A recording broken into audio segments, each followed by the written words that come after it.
नमस्कार, मैं अशोक कुमार पांडे और स्वागत है आपका टीसीएच पर। कांवड़ यात्रा शुरू हो गई है और कांवड़ यात्रा शुरू होने के साथ साथ शुरू हो गया है हिंदू मुस्लिम का तमाशा। दुकानें जांच करना, कभी कुछ कभी कुछ कभी कुछ। मैं पूर्वी उत्तर प्रदेश में पैदा हुआ हूं और बचपन से कांवड़ यात्राएं देखी हैं। कांवड़ यात्राएं निकलती थी और आराम से जाती थी। रास्ते में हिंदू मुसलमान सब उनका स्वागत करते थे, छबील लगाई जाती थी, पानी पिलाता था, कोई कोई नाश्ता कराता था। इसमें हिंदू मुसलमान कभी नहीं आया। लेकिन जिस तरह से देश की राजनीति हमारी गंदी हुई है, कांवड़ यात्रा को दरअसल एक ऐसी यात्रा बना दिया गया है जिसमें हिंदू मुसलमान का तमाशा होना बेहद जरूरी हो गया है। जुलाई 2024 में नेम प्लेट लगाने का आदेश दिया गया था। पहले योगी सरकार ने दिया, फिर कई और सरकारों ने दिया। 22 जुलाई 2024 को जब याचिकाकर्ता सुप्रीम कोर्ट पहुंचे तो सुप्रीम कोर्ट ने रोक लगा दी। उन्होंने कहा कि नाम बताना या नाम का बोर्ड लगाना बिल्कुल जरूरी नहीं है। किस तरह का खाना वो परोस रहे हैं, वो वेजिटेरियन है या नॉन वेजिटेरियन है, इतना बताना काफी है। इसके बावजूद, इस रोक के बावजूद वहां लगातार तमाशा चल रहा है। अभी हाल का मामला यह है कि स्वामी यशवीर महाराज, हर आदमी स्वामी हो जा रहा है, हर आदमी महाराज हो जा रहा है। इस नाम का एक व्यक्ति है जिसने 500 लोगों की एक टीम बनाई है। यह टीम कांवड़ के रास्ते पर ढाबों, होटलों और दुकानदारों की चेकिंग कर रहे हैं। इनका कहना है कि यह जानना चाह रहे हैं कि कोई मुस्लिम व्यक्ति जो है वो हिंदू नाम से व्यापार तो नहीं कर रहा है।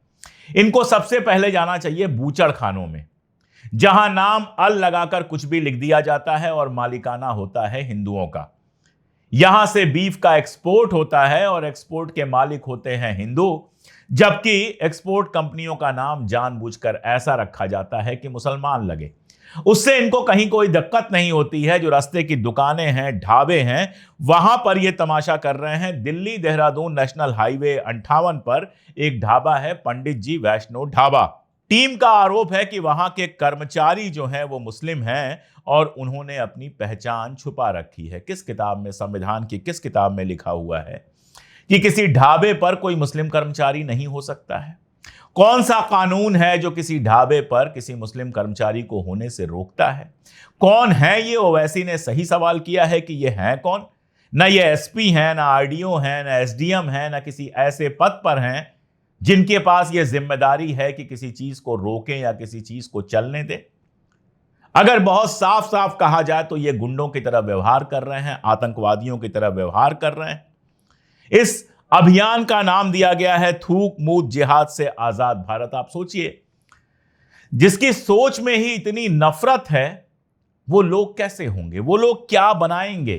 क्या धार्मिक संगठन बनाएंगे? इन लोगों ने अपने संगठन का नाम दिया है छत्रपति शिवाजी सेवा संगठन। इनको पता है कि छत्रपति शिवाजी को मारने के लिए जब अफजल खान आया था तो अफजल खान को लाने वाला, साजिश रचने वाला जो था वो हिंदू था और छत्रपति शिवाजी को यह सलाह देने वाला कि अफजल खान धोखा कर सकता है, बगनका पहन के जाइए, वो एक मुसलमान था। क्या इनको पता है कि जिस छत्रपति शिवाजी के नाम पर इन्होंने संगठन बनाया है, उनकी सेना में कितने मुसलमान थे और अच्छे अच्छे पदों पर थे? और कितने हिंदू राजाओं से उनकी लड़ाई हुई थी? जब औरंगजेब ने सेना भेजी थी छत्रपति शिवाजी महाराज के खिलाफ, तो उसका नेतृत्व कौन कर रहा था? सवाई राजा जयसिंह। यानी छत्रपति शिवाजी को हराने के लिए, उनको पकड़ने के लिए एक हिंदू राजा, जिनके वंशज आज भारतीय जनता पार्टी के सांसद हैं, सवाई राजा जयसिंह, उनको भेजा गया था। उस छत्रपति शिवाजी महाराज के नाम पर ये लोग ढाबे के अंदर मुस्लिम कर्मचारी रखे जाने का विरोध कर रहे हैं।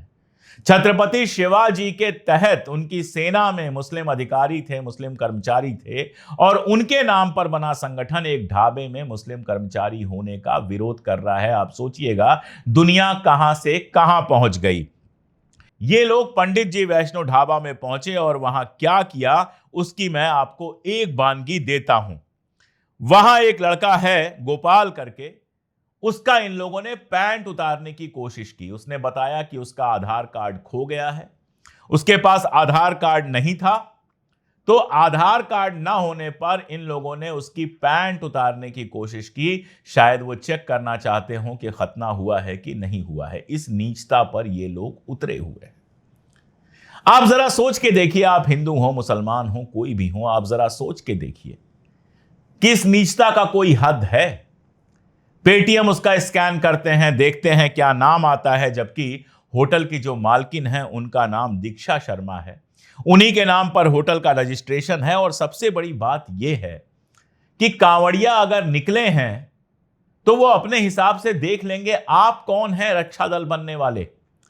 एक सवाल मैं पूछ लूं, पूर्वी उत्तर प्रदेश से आता हूं मैं, बार बार कहा आपसे मैंने, हमारे यहां के कितने हिंदू और मुसलमान लड़के जाकर दुबई में, शारजा में और बाकी सारी जगहों पर नौकरी कर रहे हैं, क्योंकि यहां नौकरी नहीं है। अगर मान लीजिए वहां भी ऐसे ही धर्म के आधार पर भेदभाव होने लगे, और छोड़िए इन नौकरों को, सोनू निगम को निकाल दिया जाए, विवेक ओबेरॉय को निकाल दिया जाए, या भारतीय जनता पार्टी के लोगों का जितना पैसा दुबई के अंदर लगा है वो सारा पैसा अगर बाहर कर दिया जाए, वो पैसा जब्त कर लिया जाए, तो इनको कैसा लगेगा। अपने देश में तो आपको एक ढाबे पर मुस्लिम कर्मचारी अगर मैनेजर बन के बैठा है तो वो भी बर्दाश्त नहीं है। भाई मैनेजर क्या करता है, बैठा है वहां पर, आपसे पैसा लेगा, आप खाना खाएंगे, पैसा लेगा, वो चाहे हिंदू हो, मुसलमान हो, सिख हो, दलित हो, कोई भी हो, क्या फर्क पड़ जाता है।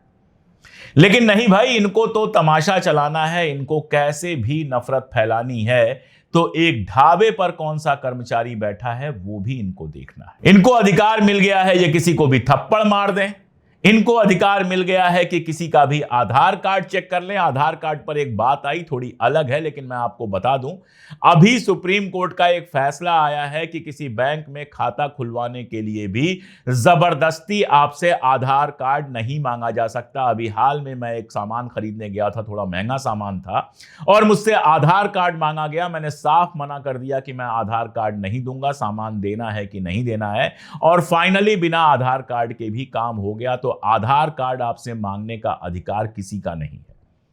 लेकिन ये जिनको मैं हर तरीके से गुंडा ही कहूंगा, इससे ज्यादा कुछ नहीं कहूंगा, ये आधार कार्ड मांग रहे हैं लोगों का।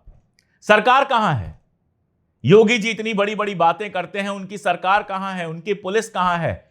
जब ढाबे वाले को मारा जा रहा था, उससे कार्ड पूछा जा रहा था, उसके पैंट उतारे जा रहे थे, तो यूपी पुलिस क्या सो रही थी? क्या यूपी पुलिस का काम सबको सुरक्षा देना नहीं है? या उस ढाबे पर जो काम कर रहे हैं कर्मचारी, वो उत्तर प्रदेश के नागरिक नहीं है जिनको सुरक्षा मिलनी चाहिए? अभी कांवड़ चलेगी और इस तरह की घटनाएं होती रहेंगी। मैं देखिए बहुत प्रैक्टिकल बात कर रहा हूं, सावधान रहिए। कांवड़ यात्रा जो अब हो गई है वो एक अलग तरह की चीज हो गई है। कभी खबर आती है कि किसी टैक्सी वाले से टक्कर हो गई तो उसको पीट पीट के मार दिया गया, कभी कुछ कभी कुछ। सरकार जो हमारी है वो बेरोजगारों पर लाठी बरसाती है और कांवड़ यात्रियों पर फूल बरसाती है। तो अपना ध्यान रखिए, सावधान रहिए। उत्तर प्रदेश पुलिस के जो कारनामे हैं अभी तक के, उसके आधार पर यह कह पाना बहुत मुश्किल काम है कि अगर इन लोगों ने कुछ किया तो कोई कार्रवाई होगी।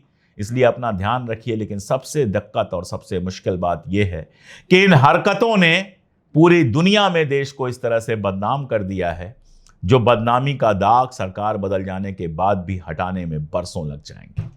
ये देशभक्ति की बात जितना ज्यादा करते हैं उतना देश का नुकसान करते हैं, और यही वजह है कि इस तरह की घटनाओं पर लगातार बोलने की जरूरत है। हमारी कोशिश होती है कि लगातार हक के साथ खड़े रहें, लगातार न्याय का पक्ष उठाते रहें, और इसीलिए हमें आपके सहयोग की जरूरत पड़ती है, आपके साथ खड़े होने की जरूरत पड़ती है। इधर जो लोग मेरा चैनल रेगुलर देखते हैं वो जानते हैं कि मैं लगातार ज्वाइन की अपील कर रहा हूं। अगर आप हमारा चैनल ज्वाइन कर सकते हैं, 3 रुपए रोज से भी कम पर अगर आप हमारा चैनल ज्वाइन कर सकते हैं, ज्वाइन का बटन दबा के या हमारे डिस्क्रिप्शन और पिन कमेंट में दिए हुए लिंक को क्लिक करके, तो ये हमारी बहुत बड़ी मदद होगी। और अगर नहीं कर सकते हैं तो इन वीडियोस को दूर तक पहुंचाइए, अपने दोस्तों तक, रिश्तेदारों तक, ताकि हक की आवाज़ दूर तक जाए। आज के लिए इतना ही, बहुत शुक्रिया।